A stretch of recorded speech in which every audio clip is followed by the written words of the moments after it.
Olá, hoje é 1 de 2026, 1 de janeiro de 2026. A paz do Senhor, paz e graça, shalom, shalom, Adonai. Que Deus nos dê entendimento e compreensão na palavra dele, que ele nos dê sabedoria e inteligência, e que ele nos ajude a viver, a praticar, a fazer a vontade dele em nome do Senhor Jesus Cristo. Porque fazer a vontade de Deus é ter uma autorização, é ter uma legalidade, ter uma permissão de entrar no céu e de o céu estar aberto para nós. Então, Mateus capítulo 7, versículo 21. Nem todo o que me diz Senhor, Senhor entrará no reino do céu, mas aquele que faz a vontade do meu Pai que está no céu. Quer dizer, entrará. Não só entrará, mas ficará lá. Lá é um lugar que não tem fome, nem sede, nem briga, nem morte, nem contenda, nem inimizade, nem discussão, nem doenças. Só a glória do Senhor, a eternidade. Depois disso, o Senhor respondeu a Jó de um redemoinho e disse: por que eu gosto de falar isso? É porque é real. Depois dessa vida, ou a gente vai para o céu, por ser de Abraão, ou para o Hades, para o inferno, depois do grande dia, ou para a eternidade com Deus, ou a condenação eterna, o lago que arde com fogo e com enxofre, a nossa alma. Então, não é um lugar bom. Se fosse um lugar bom, dizer, precisa não aceitar, nem se batizar, nem fazer a vontade do Senhor. Mas por que isso tem que ser falado? Tem que ser dito, para a gente nunca esquecer. Tem coisas que você nunca deve esquecer. Você que anda de carro, você nunca deve esquecer de apertar o freio. Você que pilota um avião, você nunca tem que esquecer a altitude que você tem para baixar ou para decolar, a velocidade, o controle ali, os botões. Quer dizer, você que é professor, em qualquer área, a pessoa nunca deve esquecer aquilo que deve ser feito, que tem que ser feito. Quer dizer, a pessoa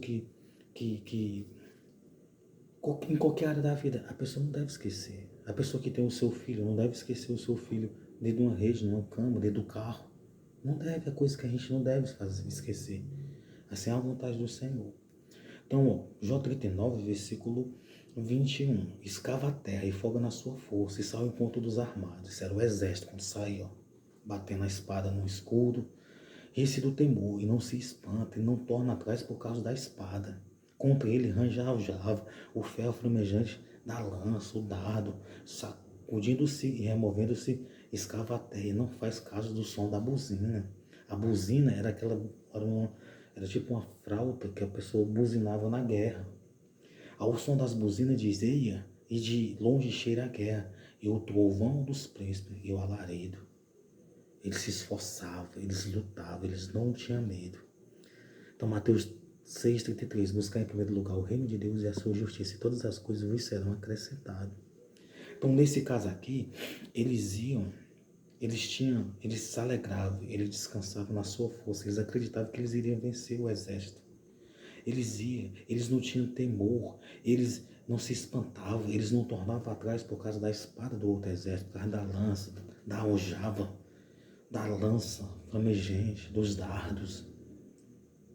Eles não faziam caso do som da buzina. A buzina era um objeto, era como se fosse um berrante de um boi, que quando eles ficavam tocando aquilo, era algo que causava temor, causava medo, desespero, angústia. Porque eles sabiam que eles iam se enfrentar na espada, na lança e no escudo. O que eu estou querendo dizer? Eu estou querendo dizer que você tem que lutar, brigar, bater, matar, furar os outros.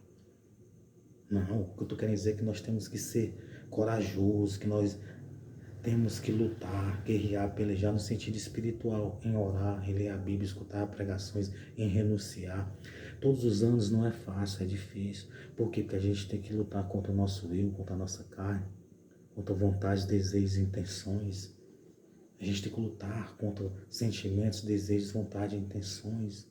Quer dizer, o inimigo, muitas das vezes, ele está agindo no psicológico, na mente, nas atitudes, nas práticas do ser humano. E às vezes a pessoa pode perder a salvação por causa disso. Buscar primeiro o reino de Deus e a sua justiça, todas as coisas lhe serão acrescentadas. Buscar o reino de Deus, colocar Deus em primeiro lugar, para não perder a nossa preciosa alma.